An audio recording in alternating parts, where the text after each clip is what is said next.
বাবা ভাই, কোরআন তোমাকে হাসনে দিয়ে ডাকছে, আর দয়ে যায় লাভ নাই। ইদা উদিয়াল মাইয়িতু ফি কবরিহি জাআল কুরআনু ইনদা রাসিহি ওয়াস-সালাতু ওয়াল-ইয়ামিনি ওয়াস-সিয়ামু আন শিমালি ওয়াসাইরুল হাসানাতি ইনদা রিজলিহি আও কামা ক্বালা আন-নাবিয়্যু আলাইহিস সালাতু ওয়াস-সালাম। বলি আল্লাহু আকবার। যখন আমাকে কবরে রাখবে, আপনাকে যখন কবরে রাখবে, আমাদের আজকের প্রধান রহমান সভাপতি মুজিবুর রহমান সাহেবের আব্বাকে যখন আমরা কবরে রেখেছিলাম, ওই যেদিন কবরে রাখছি ওই পর্যন্তই ওনার সাথে শারীরিক সম্পর্ক কাটাপ ছাটাপ হয়ে গেছে। এই 5 বছর হয়েছে, এ পর্যন্ত বাবা জানের হাত ধরে দেখা, বাবার সাথে কথা বলার বিলকুল সুযোগ হয় নাই। জোরে বলেন ঠিক না বেঠি? বলেন ইদা উদিয়াল মাইয়িতু ফি কবরিহি জাআল কুরআন। এই মানুষরে যখন তোমাকে মাকবারায় কবরের মধ্যে রাখা হবে, এই মানুষরে যখন তুমি মারা যাইবা, যখন তোমাকে এরকম গোসল করায়া 3 কাপড়ে প্যাকেজ করাবে, মায়েদেরকে 5 কাপড়ে প্যাকেজ করায়া সুন্দর করে এরকম ভাবে তোমাকে যখন উপস্থিত করা হবে, কাদের সামনে দণ্ডায়মান করা হবে, এরকম কাতারবদ্ধ হয়ে তোমার জানাজা পড়ে তোমাকে শেষ জানাজা নামাজ পড়ায়া শেষ জন্মের বিদায় দিবে। ইদা উদিয়াল মাইয়িতু ফি কবরিহি জাআল কুরআন। যেই মানুষটাকে দাফন করা হবে, কবরের মধ্যে রাখা হবে, এই মানুষটা যদি কোরআনের সাথে সম্পর্ক রাখে, আপনাদের মতো তাওহীদ জনতারা যদি অবশ্যই আপনাদের সম্পর্ক কোরআনের সাথে আছে, আপনাদের সম্পর্ক মসজিদ আর মাদ্রাসার সাথে আছে, আপনাদের সম্পর্ক আলেম ওলামাদের সাথে আছে, আপনাদের সম্পর্ক আহলে হক উলামায়ে কেরাম শুরায়ে নিজামের দাওয়াতে তাবলীগের সাথে আছে, যেটা আমাদের 2 পর্বে ইজতেমা হয়ে গেল। জোরে বলেন ঠিক না ঠিক? আপনাদের সাথে সম্পর্ক কোরআনের সাথে থাকার কারণে এরকম ভাবে সুন্দর অ্যারেঞ্জমেন্ট, সুন্দর আয়োজন আপনারা করেছেন। এই কথাই আল্লাহর নবীজি বলেন ইদা উদিয়াল মাইয়িতু ফি কবরিহি জাআল কুরআনু ইনদা রাসিহি। যাদের সম্পর্ক কোরআনের সাথে থাকবে, তখন কোরআন পড়তে পারেন নাই, এই কোরআন ছেলেকে পড়তে পারেন নাই, এই মেয়েকে কোরআন শিক্ষা দিতে পারেন নাই, কিন্তু এরকম ভাবে ইমাম সাহেব কোরআন পড়ে, উনি একজন কোরআনওয়ালা, উনি একজন কোরআনের ধারক বাহক। আপনার সম্পর্ক ইমাম সাহেবের সাথে আছে, আপনার সম্পর্ক হাফেজ সাহেবের সাথে আছে, আপনার সম্পর্ক মুয়াজ্জিন সাহেবের সাথে আছে। এই কথাই আল্লাহর নবীজি বলেন ইদা উদিয়াল মাইয়িতু ফি কবরিহি জাআল কুরআনু ইনদা রাসিহি।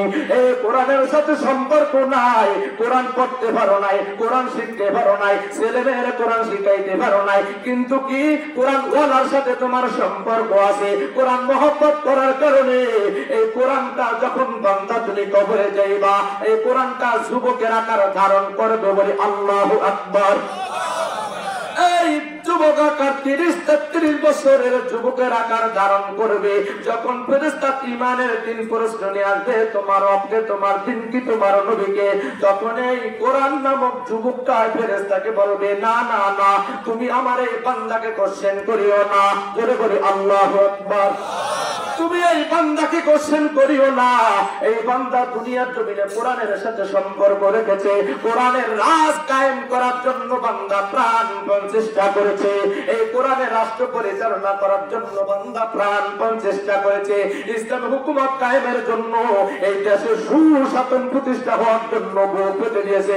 বুকের ভিতর দারুণ ধার, বুকের ভিতর দারুণ জ্বর, বুক পেতেছি গুলি কর, বুকের ভিতরে বইছে ঝড়, বুক পেতেছি গুলি কর। এভাবে আবু সাইদ দিয়েছে, মুগ্ধ দিয়েছে, সাইফুল ইসলাম আলিফ দিয়েছে। এই কোরআনের রাজ কায়েম করার জন্য, এই কোরআনের সুশাসন প্রতিষ্ঠা করার জন্য তারা কি করেছে? প্রাণপণ চেষ্টা করেছে, জীবন দিয়েছে।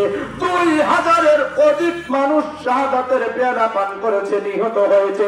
কেবলমাত্র শুধুমাত্র একমাত্র 56,000 রাষ্ট্রের বর্গ মাইলের মধ্যে 1 লাখ থেকে তেতুলিয়া এরকম রূপসা থেকে পাথুরিয়া পর্যন্ত এই ইঞ্চি ইঞ্চি জায়গার মধ্যে শান্তি কায়েমের জন্য ঠিক না ঠিক?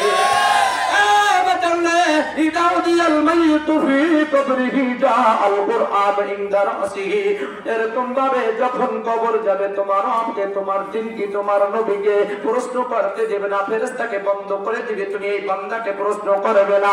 এই বান্দা কোরআনের সাথে সম্পর্ক করে আসছে, এই বান্দা কোরআনের রাজ কায়েম করার জন্য জীবনটা বিসর্জন করে দিয়ে এসেছে। এই বান্দা কোরআন পড়তে পারে নাই, তবে ইমাম সাহেব কোরআন পড়তে জানে, ইমাম সাহেবকে দিল দিয়ে মহব্বত করেছে। এই বান্দা তো কোরআন ওয়ালাকে মহব্বত করেছে। বান্দাকে তুমি কোশ্চেন করিও না, যাও এই বান্দা এরকম শান্তিতে রিল্যাক্সে ঘুমায়, এই বান্দাকে তুমি ঘুম ভাঙিও না, ঘুমটা নষ্ট করিও না, অন্যদিকে চলে যাও। ফেরেশতা জায়গা পায় নাই। ইদা উদিয়াল মাইয়িতু ফি কবরিহি জাআল কুরআন ইনদা রাসিহি, এই কোরআন মাথার কাছে আয়েশা যখন দাঁড়িয়ে গেছে, এই কোরআন ওয়ালা কোরআনের ধারক বাহকের সাথে সম্পর্ক থাকার কারণে আল্লাহ তাআলা বান্দাকে বাঁচায় দিয়েছে।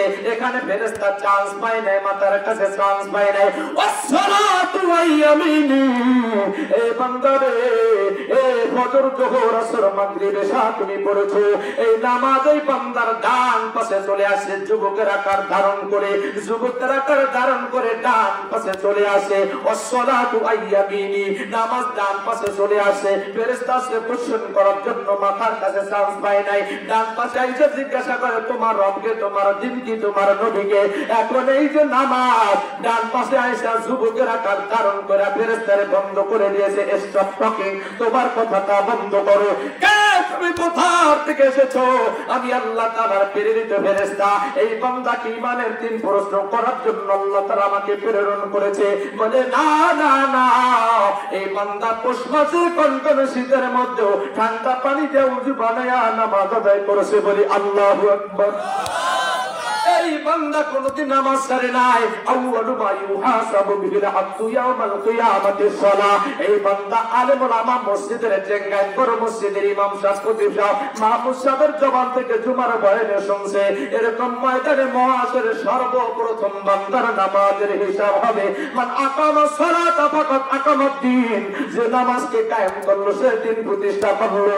ওয়া মান তারাকা সালাতা ফাকাত হাদামাদ দ্বীন, যেই বান্দা নামাজকে ছেড়ে দিল সে জানি দিনকে ধ্বংস করে দিল, বরবাদ করে দিল। এরকম ভাবে সালাত সালাত সালাত ওয়া মা মালাকাত আইমানুকুম বিস সালাত।